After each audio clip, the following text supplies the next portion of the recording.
Most of us think of pizza as a standard flatbread with some cheese on top, but look closely. You have blistering, charred bubbles, deep, heavy pools of sauce, and thick, crispy walls of caramelized cheese. This taxonomy tree maps out 12 globally recognized styles of pizza, and the differences between them don't come down to the toppings. They are driven by dough chemistry, hydration levels, and baking vessels. To make sense of these variations, we divide the 12 styles into 3 physical families: thin and blistered, thick pan and square, and deep and layered. If you really want to understand pizza, you have to ignore what's on top and look strictly at the physical engineering of the crust. We start in Naples, Italy.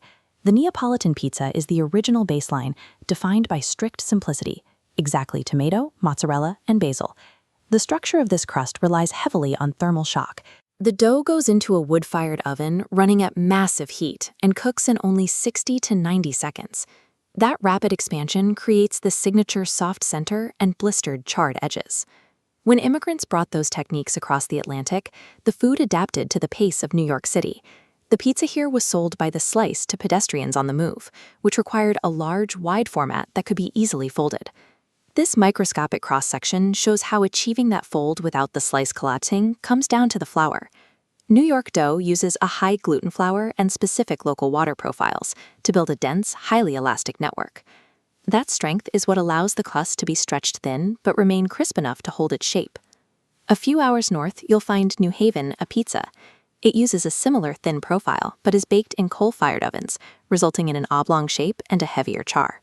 It requires a longer fermentation process and famously features a white clam variation. In Missouri, the St. Louis style takes thin to the extreme by removing yeast from the dough completely. The result is a rigid, cracker-like base that is strictly cut into squares and covered in Provel, a regional blend of cheddar, Swiss, and provolone.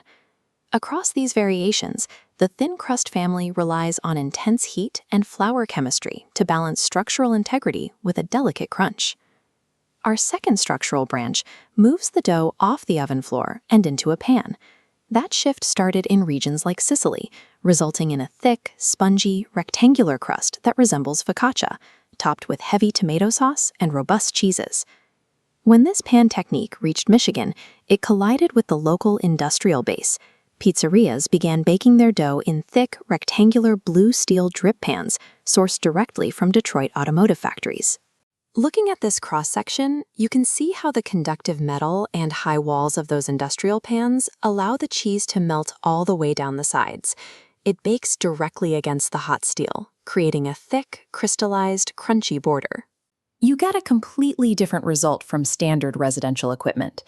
On Long Island, the grandma-style pizza is also rectangular and baked in a pan, but it yields a much denser, thinner crust designed entirely around the limitations of a home kitchen. Back in Italy, pan baking evolved to fit the bustling street markets of Rome. Roman pizza, or pizza al taglio, is baked in long sheets and sold to customers by weight, rather than by the slice. This split-screen comparison reveals why Roman pizza isn't heavy, despite its thick appearance. The bakers use a high hydration dough, meaning a very high ratio of water to flour. When baked, that water turns to steam, creating massive internal air pockets and a remarkably light, airy texture. Up in New England, Greek immigrants engineered a completely different pan method. Instead of resting on dry metal, Greek pizza dough sits in a generous layer of olive oil. It effectively shallow fries in the pan as it bakes, creating a puffy crust with a uniquely rich base. Relying on the conductive walls of specialized pans, this branch yields highly structured, textured crusts that simply cannot be replicated on an open brick floor. The final architectural branch abandons the flatbread format altogether. Born in the Midwest, the Chicago deep dish turns the pizza into a dense, deep, savory pie that strictly requires a knife and fork.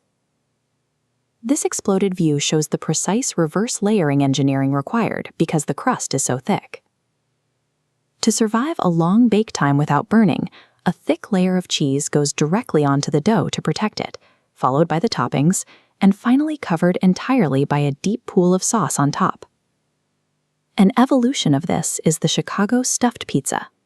It takes that exact same deep profile, but slides an additional thin layer of dough right on top of the cheese, resulting in an even deeper, heavier structure before the final sauce goes on. Our final style brings us back to a traditional crust, but breaks the rules of composition. California style maintains a thin base, but discards historical Italian staples for fresh, non-traditional ingredients like Thai flavors or barbecue chicken. These deep and modern styles show what happens when bakers prioritize architectural volume and localized ingredient innovation over the historical constraints of flatbreads. When you view this completed taxonomy grid, it becomes clear that pizza is an incredibly customizable canvas. Its form is constantly shaped and reshaped by the physical constraints of the kitchen. Whether a cook is adapting an automotive drip pan, harnessing the extreme heat of a coal fire, or engineering reverse layers to survive a 40-minute bake, local ingenuity dictates the final structure of the dish. Which of these 12 styles surprised you the most? Let us know what regional variation we missed in the comments below, and make sure to subscribe to Everypedia Lab for more visual guides and explanations.